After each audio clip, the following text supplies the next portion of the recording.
And for our final talk today, I'd like to introduce Clare Smith, we're going to change tack here and talk about tuberculosis.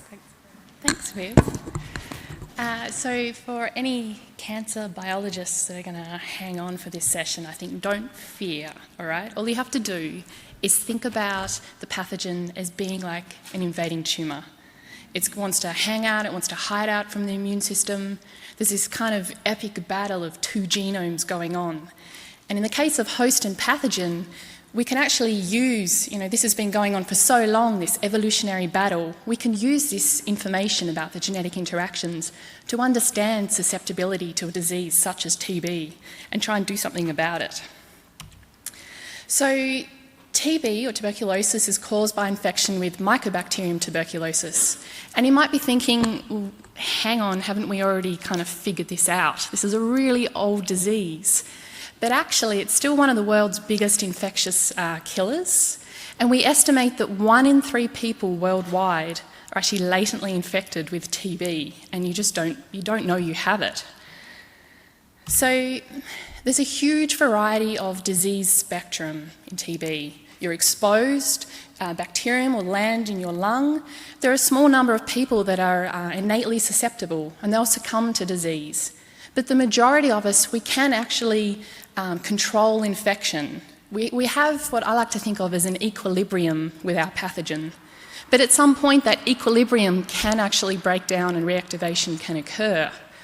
So that's at the kind of really gross macroscopic level. And also at the microscopic level, there's a huge amount of variability in what each individual bacterium sees. That environment, this is the zone where it's all happening, the interaction between the host and the pathogen. So this is a beautifully complex trait. We know that host genetics is important. We know this from twin studies. We know that bacterial genotype also plays a big role. Different strains have different virulence, different transmission traits.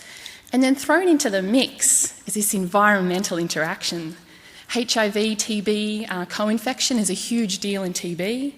Diabetes is one of the biggest comorbidities. Even something like body mass index has been associated with TB. So if you have a higher BMI, you're less likely to have active TB.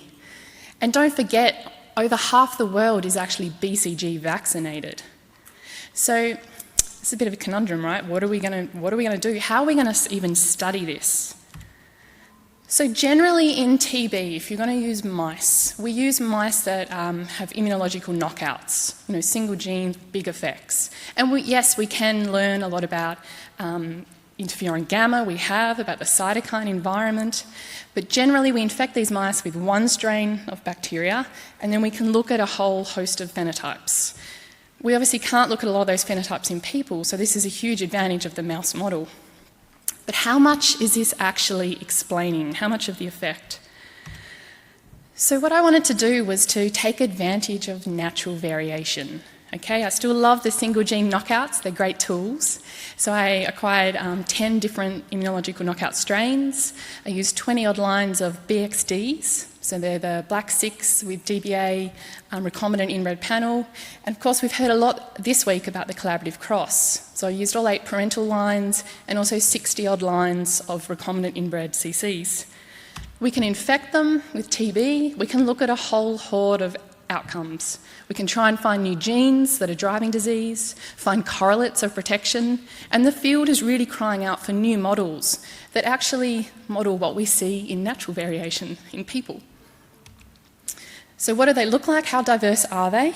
So if you look here, when we infect the mice, you take their lungs and you plate it out and you count the bacteria. So this is lung CFU. You see black 6 in red here. And the single gene knockouts they can either control or they can't. It's single gene with big effects. What about natural variation? In the BXDs, you see the parents in red, we see a 10-fold difference across the panel. And in the CCs, we see that they're fundamentally different. We actually see a 1,000-fold difference across that panel. We see some mice that are more resistant than our most resistant black 6 mouse, and many of the susceptible mice that are as susceptible as those single gene knockouts. But hang on, this is all natural variation. So we have Also in, I guess, black 6, we typically think of that if you have lots of bugs in the lung, you'll lose lots of weight and you'll die. They're sort of classically linked traits. We can actually separate them in the CCs. So many mice here in red, they will indeed lose lots of weight with high levels of bugs and succumb. But at the same time, there are many mice that have the same level of bacterial burden, but they're able to put on weight. They actually tolerate infection. So this, I guess, beautiful phenomena of tolerance where you can limit pathological damage irrespective of bug load. And of course, these are all mappable traits. So I've probably picked maybe one of the worst examples to show you today, but lung CFU, you remember this graph here. So when we QTL map, we get 3 suggestive loci. They're huge peaks, lots of genes underneath. Okay, it's a complex trait. CFU is likely to have hundreds of contributing genes. And I guess therein lies the problem in what we do. We can get diverse mice, we can infect them with one strain of bug and try and look at this one outcome, CFU or other traits. But we know it's so much more complicated than that. So instead of just looking at CFU, what's actually underlying that trait? What are intermediate phenotypes that can build together and actually explain the overall outcome? And here is where we can leverage some bacterial genetics. So what instead I wanted to do was take the BXDs and all those recombinant CCs and infect them with a mutant library of bacteria. And what we can use that for is as a reporter. So each single bacterial gene that's loss of function reports on what's happening in the environment. You know, if it's an iron gene, an iron sensing gene, we can infer what's happening in the host. So instead of just looking at one phenotype like CFU, now we can look at 4,000 individual phenotypes which are reported on by those bug genes. So how do we do this? So in the Society lab, we like to make big libraries of bacterial mutants. We have this transposon mutagenesis library, and what we can do is infect all of those mice with TB. You take the organs, you recover the bacteria, you sequence them. So then you can come back and say, what is the fitness effect of every single bacterial gene under every single host background? So how do we look at this? I kind of like to look at it like this. Let's walk through it. So if we look at, these are all the CC recombinant inbred lines with the parents. So each bar is an individual mouse genotype, and that's for lung CFU. And then you can look at your favourite bacterial gene. And you see here in blue, this particular cytochrome gene. It doesn't matter if you knock it out. If that gene is knocked out, the bugs are able to, the fitness is fine in all of the hosts. But we see that for most of the bug genes, it actually varies depending on host background. Some of those genes become essential under different host background conditions. Some of the genes, such as iron availability there, seem to correlate with lung CFU, but many of them are also independent. And we can use each of those bug genes as a reporter of the host environment. And obviously each of those 4,000 bug fitness profiles, they're mappable traits. So instead of showing you 4,000 QTL plots, what I'm going to do is show you the max LOD score for each of those bug fitness genes. So when we map, you see in red, so each dot is one bacterial max LOD score from mapping, and you can immediately see it's kind of stripy. So there are actually many hotspots. So they're host loci where there are hundreds of bacterial genes mapping to that region. So there are host genes underlying that loci controlling many of those bug pathways and traits. And what we can then do is see, well, hang on, many of those stripes, many of those bug fitness profiles also fall under our really gross disease metrics. So lung CFU, many of the double-strand break repair genes, REC-A, recombinases, actually fall under lung CFU. But yet these are more Mendelian traits. Okay, they're much tighter peaks. You can actually resolve some of those gross host disease metrics by using this intermediate phenotype. But the really cool thing is the host loci that the bug genes that aren't mapping to the gross disease metrics, that are independent of bug growth, because we never would have found those new host loci if we kept doing the traditional gross disease metrics. So this is kind of a nice way to understand intermediate phenotypes influencing overall biology. But to finish off, I think we should remember it's more complicated than that. There's not just a host, there's not just a bug genome going on. What about the environment? And this is where the collaborative cross are a perfect population to use interventions. Okay, each line is infinitely reproducible. We're able to take time points, we're able to look at predictors and biomarkers. So what I could do was take collaborative cross parents and several of the recombinant lines, vaccinate, leave some of them naive, infect them with bugs, and then let's look and see whether protection to BCG is determined by host genotype. Because we know that BCG in human populations, it's between 0 and 80% protection. And maybe that's due to host genetics. So what do we actually see? So if you look here, I've grouped everyone together. Each dot is a unique genotype. But when we look at them together, you've got the naive versus the BCG cohort.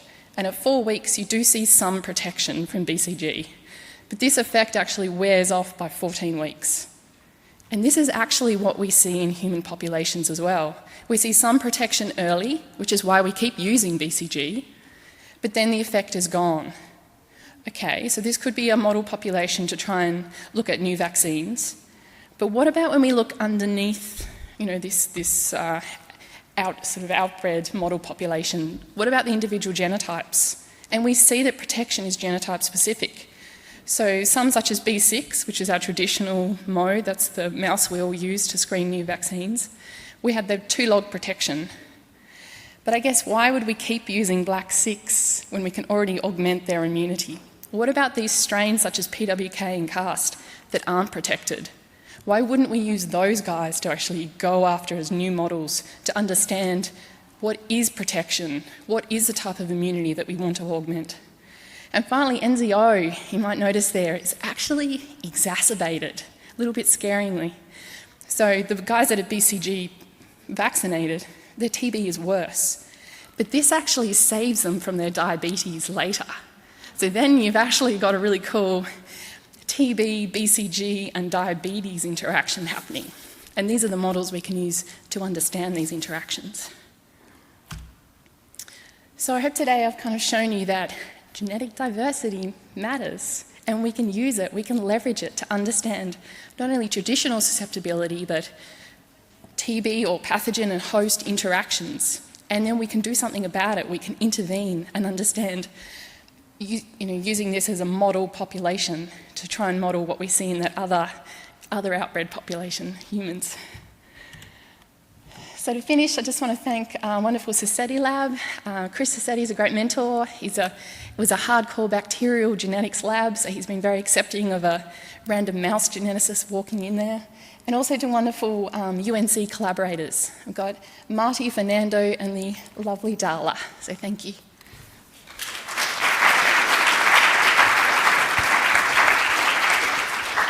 Thanks, Claire, for a wonderful talk. Have we got any questions for Claire?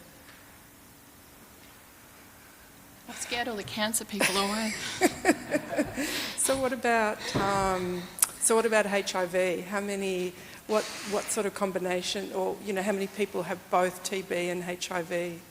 Yeah, in South Africa, most. But then you've also got malaria as well.